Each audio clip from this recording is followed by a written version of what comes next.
Man, we're getting closer to June. What is it? June 30th is June 3rd, not 30th. June 3rd. It'll be here before we know it. So what's going on? What's the feeling out there now? Because are people able to do anything? What are they able to do to go on and get this on the fast track? So last week was a big deal in the program. First, the beginning of the week, you had the opt-out period ended. So people felt a lot more comfortable determining where they're going to locate. And then our convention last week, we had a little over 300 people show up in Flowood. It was a great event to talk about a lot of things that you could be doing to lay the groundwork, specifically with buildings, laying up a skeleton, because as you've seen with some of the buildings that have gone up in Mississippi so far, you can build a skeleton. That's not really going to be that big of a difference once the regulations start coming out. Yeah. The Department of Health has, as of last night, finalized 3 sections of the regulations, and the Department of Revenue, I think 3.5 weeks ago, put out their first look at their regulations, and it's very high on the security standards. And last week at our convention, Director Chris Jones of the medical cannabis office at the Department of Health said that's similar to the security restrictions and requirements that you'll have in every other facet of the industry. So people can start building based off of what they're seeing coming out so far. Here is what I as a layman, I don't understand, because you said that same thing as far as the bricks and mortar. You've got to have the enclosure. As far as the equipment's going to be basically the same. So where does the regulations that may or may not be set? How do they? It seems that would be mostly in the variety or the potency and things such as that. But it seems like the overall planning and growing that are required by the structure itself is going to be the same thing. So why not just go on and put it up? Well, there's still a few things to be determined. Such as, like I said, the security requirements are the big one. Well, that has something to. I guess that would have something to do with the structure itself. Yeah, it would. Other than that, the structures themselves can really start being built. I think there's a lot still to be known about what will be required on education of employees. For that, they have not rolled out anything so far on that. They've started rolling out stuff on education of physicians and nurse practitioners and certifiers in general.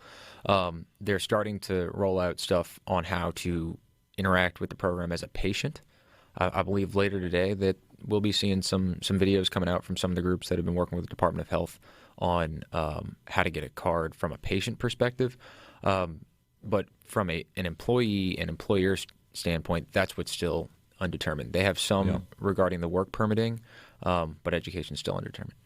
I do want to talk more about that a little bit later on the other side of the break here, but I do know that there are a lot of people just holding their breath on this and waiting to get everything in here before June 3rd, before they take that next step. How many people do we have? What percentage of the people who we know are going to be in here doing this? And I guess also members of your organization, which happens to be the Mississippi Medical Marijuana Association.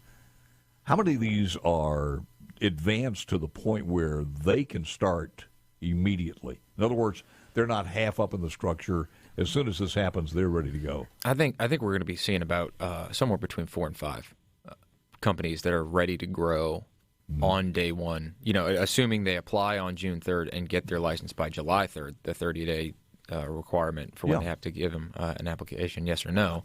I think no more than 5 companies. I guess the second follow-up question on that one, Ken, is that going to be enough to supply the entire state of Mississippi or 20% of the state? In other words, people are expecting this to be on the streets ready to go as far as the dispensaries by fourth quarter or first quarter of 23. And realistically, maybe partially in a few percentages by the fourth quarter, but more realistically, is it going to be spring of next year or maybe early summer of next year? I think by early summer of next year, you'll see enough product actually getting grown and made into medicine to be dispensed. I don't think you're going to see a full supply of the market by the end of the year. I just think that you'll see some products coming to fruition by the end of the year. Which is kind of unusual, too, because when you start thinking about it on the financial investment side of this, you've got a lot of weight in preparation just to get to where you can start making money. That's right. So you got to have some deep pockets to get there. In order to do it right and comply, you do need a long runway to get there, and that's the same thing we've seen in other states. You see how long it took Arkansas, how long it took Florida, how long it took Missouri just to come online. It still took them a solid year and a half, and in some cases even 2 years to come online. We're actually doing things at a very quick rate in Mississippi compared to other states. Really? So we're moving a lot faster than some other states. Mm-hmm. Is there one person that is the go-to at the health department for this one, or who are we dealing with at the health department that's in charge of this, or do they have a different division, or is it within the board itself? How does this work? So the board has a subcommittee on medical marijuana that they've been looking at for the past, I think, 2.5 years now. They started having a subcommittee to tackle this during the campaign. The department, they have just recently announced that Chris Jones, who has been kind of the point person on all this, she will be the director of the Office of Medical Cannabis. And that's her role. So she's taking point on making sure this gets done. Has she got any medical marijuana background at all, or she's just put in that position? I don't mean this negatively. No, I'm just saying that they because hers is going to be mostly an administration part, not so much as medical marijuana. Yeah, she doesn't necessarily have a traditional medical marijuana background, but she and Dr. Dobbs have immersed themselves in this. So, unless you get somebody from Ole Miss, not a lot of people have experience in this.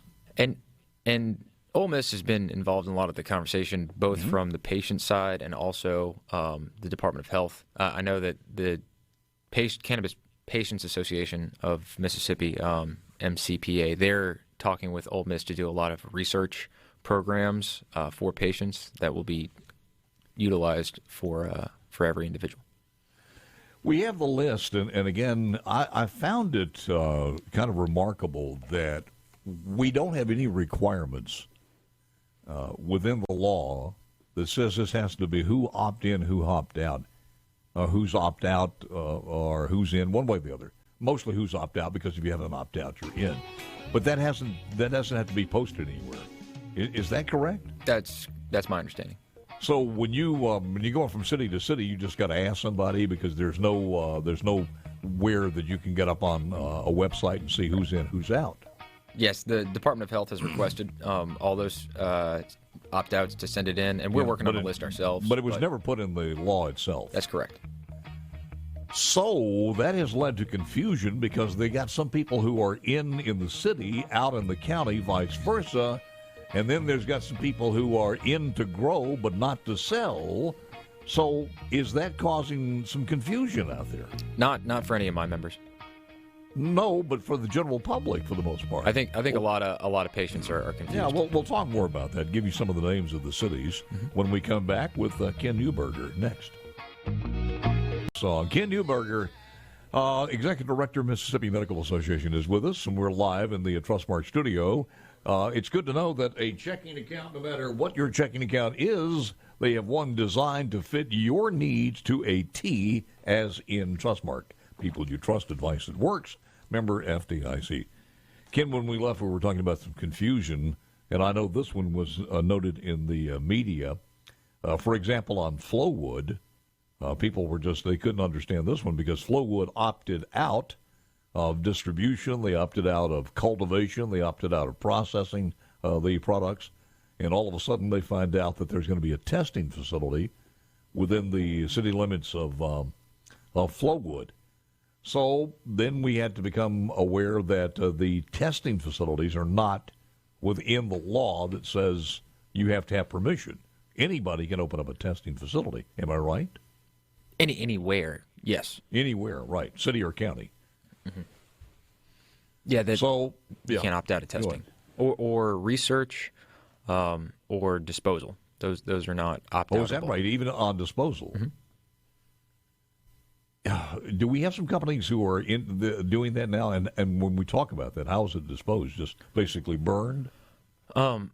I'm not entirely sure. I know that some of the larger companies are looking to do it in-house, but I've been told a couple of traditional medical waste companies are looking to move into this space as well. The deadline on May 3rd is over, so if you haven't opted out, it's too late to do it now. But again, since you don't have to report this, I'm not sure if this is accurate or not, but here are the cities that we have.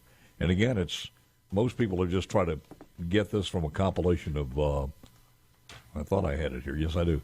A compilation of just news reports, but cities that have opted out of dispensaries and cultivation and processing, which means it's against the law to do any retail shops there or to grow it there or to process it in these cities, and that shall remain so until somebody puts it on the ballot and use that process.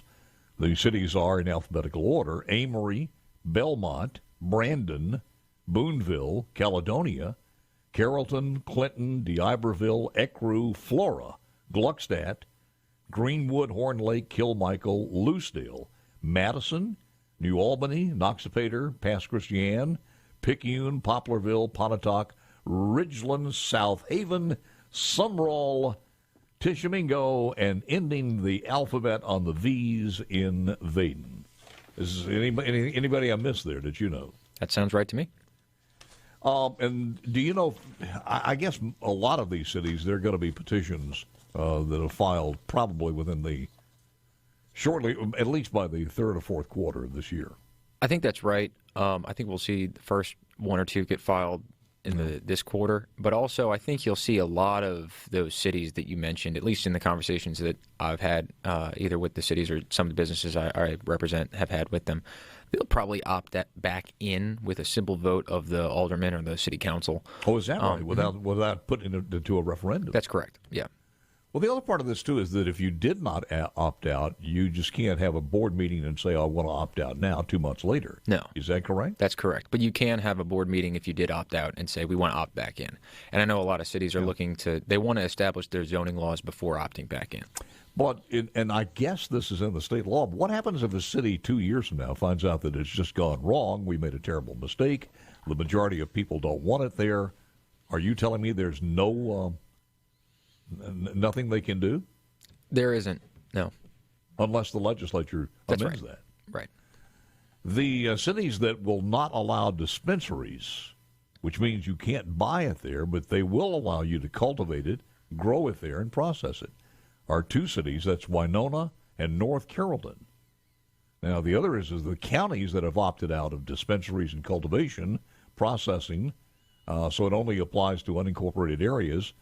These are just the counties, because some people were asking me. Of course, Madison County's not on there, and you can have dispensaries in Madison County, in the county outside the city limits. I'm pretty sure Madison County opted out of dispensaries, but you can still grow or process. Madison County opted out of dispensaries? That's what I was told. Madison City or Madison County? County. It's not on this list here. It may have. Carroll County, George County, LaFleur County. I think you are right. I think you are. Madison County did. Canton did not. That's what it was. Mm-hmm. Lincoln County, Newton County, Neshoba, Pearl River, Pontotoc, Tippah County, Union, Choctaw, Lauderdale. It's, here it is. Counties that don't allow dispensaries but do allow cultivation. Processing only applies to the unincorporated areas, and those are Jones County and Madison County. All right. Now, tell me a little bit about this event coming up. What is it going to be, and when is it? Our convention happened. Is that what you mean? Is that the convention you're talking about? I thought there was another convention coming up that you had. Boy, I'm all checked out on this. That was last week. It was great. It makes me sound like I'm on drugs. No. Jeez. All right, tell me about the convention and a little bit more about that and who was there and was anything accomplished. Yeah. Goodness. We started the day. Smoke them if you got them. All right, go ahead. We started the day with a really great panel. It was Director Chris Jones from the Department of Health, Senator Blackwell, and Representative Yancey talking about how we basically started from when the initiative process was overturned, which invalidated Initiative 65, and how did we go about actually crafting a law through the summer and the fall and then finally passing it this late winter, early spring. And that was a fun discussion to get some of the play-by-play from the actual drafters of the bill itself. And then Chris Jones gave us a really good update on how they've taken the ball, on February 3rd and run with it from there. The way that they've talked with other regulators in other states, the way they've brought in expertise from not just the industry but also from the medical side of things, and brought that in, and how they're working day to day to get their regulations done. A lot of buzz over the last several days about people coming in as far as making it easy to get a medical marijuana card. I just heard about this yesterday, and apparently they're very, very aggressive now. They're marketing very heavily, and a lot of people have no idea what is right, what is wrong, what is true, what is untrue. Are these people scammers? Are they authentic? Can you speak to that? Yeah, well, right now there's no easy way to get a card because you can't get it yet. No. As far as I know, there's no physician or nurse practitioner or optometrist that is ready to go.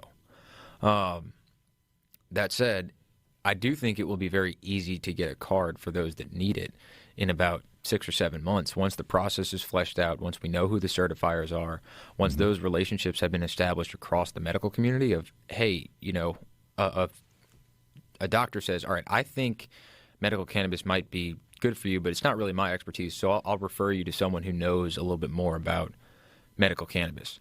That should be a pretty simple process for somebody who has a relationship with their certifier. So wait a minute. So you have a nexus on that, where if I ask my doctor and he says, well, I don't know anything about it, but I'm going to put you in touch with. Or he could say, I do know about it, and I'll write you a certification. I'm just saying that process, it's very much like any other medical process. What I'm saying, Ken, that if he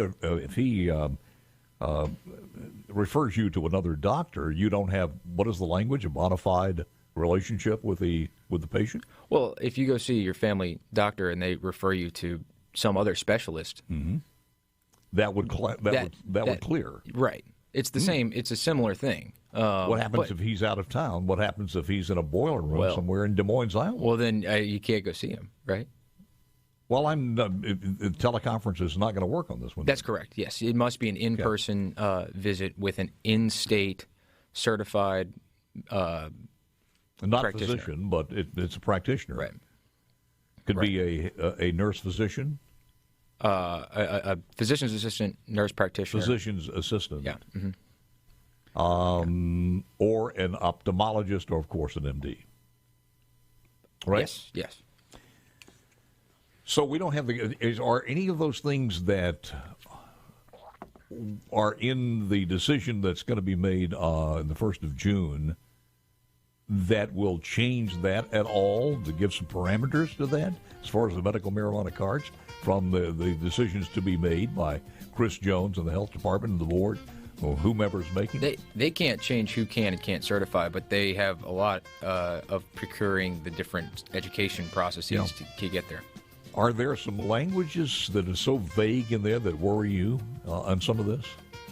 Not with regard to the actual medical side of things. Yeah. No.